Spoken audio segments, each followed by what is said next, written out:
Hi, it's Messy Moments with Marcy, and today we're going to talk about how to tell if you're off track, which never happens, right? Or someone you know is just, or maybe it's somebody that you don't know, is just off. Today we're going to look at the fruit, which is a litmus test. We're going to look at some red and green flags about whether or not someone's fruit is showing they're on the right path or they're not.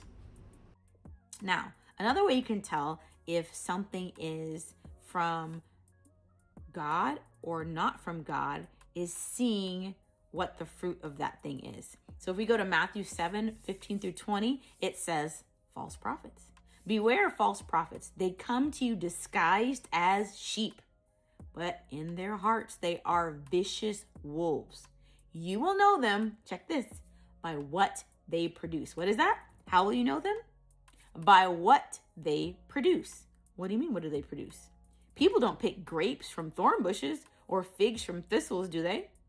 In the same way, every good tree produces good fruit, but a rotten tree produces bad fruit. A good tree cannot produce bad fruit, and a rotten tree cannot produce good fruit. Any tree that fails to produce good fruit is cut down and thrown into a fire. So you will know them by what they produce. So just take a look at the fruit. Check that fruit and see what's coming out of it. Well, what are the different fruits? When I was a school teacher, I would compare two different types of fruits. We have the rotten fruit of sin, which once a fruit starts getting moldy and nasty, everything it touches starts getting moldy and nasty. And that's mildew, gross, moldy junk just keeps growing all around it.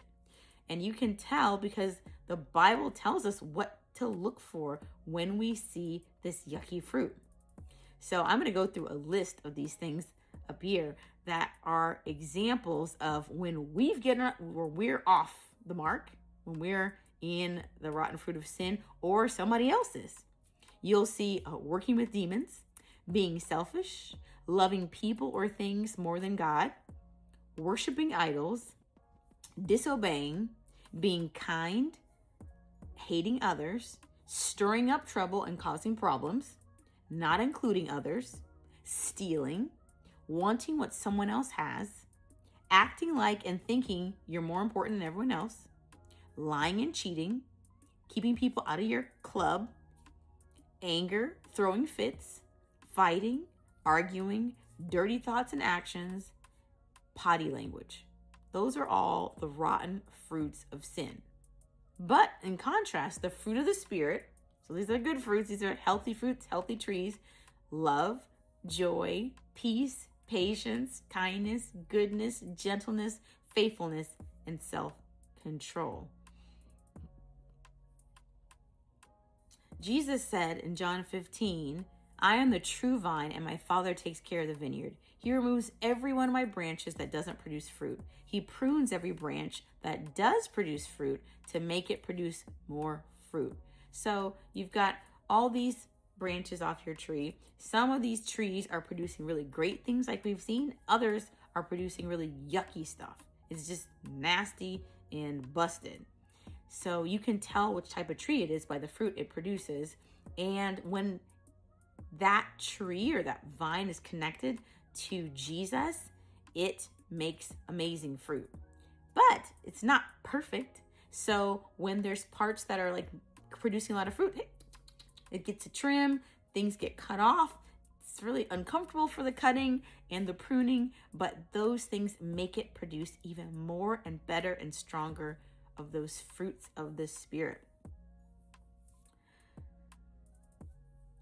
It says, you are already clean because of what I've told you. Live in me and I will live in you. A branch cannot produce any fruit by itself. It has to stay attached to the vine. That's what gets to stay connected to Jesus. In the same way, you cannot produce fruit unless you live in me. I am the vine, you are the branches. Those who live in me, while I live in them, will produce a lot of fruit. But you can't produce anything without me. Whoever doesn't live in me is thrown away like a branch and dries up. Branches like this are gathered, thrown into a fire, and burned. If you live in me and what I say lives in you, then ask for anything you want and it will be yours. You give glory to my Father when you produce a lot of fruit and therefore show that you are my disciples. Wow. So it's like being plugged up. Your cell phone, the cell phone doesn't get any energy generated by itself. You got to plug it up and charge it. And as long as it's connected to this charger, it can produce the energy that it needs to produce because it's plugged into the outlet. So the same for us. We can try to do things on our own without God's spiritual help.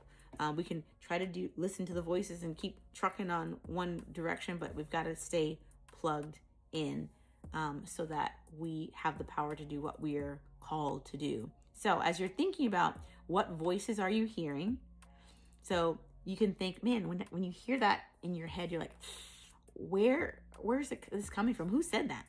Who would say something like that? Would God say that? If it's not, if it's not God, then it's Satan, or somebody who's an instrument of Satan. And what is this voice telling me to do? Is this going to lead to my betterment? Is this going to lead to my growth in Christ? Is this going to lead to me producing more of those fruits of the Spirit or not? And what happens when I listen to this voice? Because we all get off track sometimes. We get off track and we're like, ooh, after a while we're like, man, how did I get here? The how did I get here is you start seeing those fruits of sin that we talked about earlier. You're like, ooh, hey, I'm over here, or somebody's over there. You're like, dang, like all of these fruits, once you start 1 or 2 or 3 of those things, you're going to see all the rest of them if you just keep letting that fruit rot. You got to chop that tree down and disinfect it, like put some like vitamins in it, get infused with life, get connected to the vine, and let it regrow again. So you can know if you're off track or someone else is off track because their fruit is not showing the health that it should be showing. So I hope that helps you when you're trying to think about where the voice is coming from, who's saying it, what to do when you hear it, and how to know if you or somebody else is off track. Check that fruit. All right.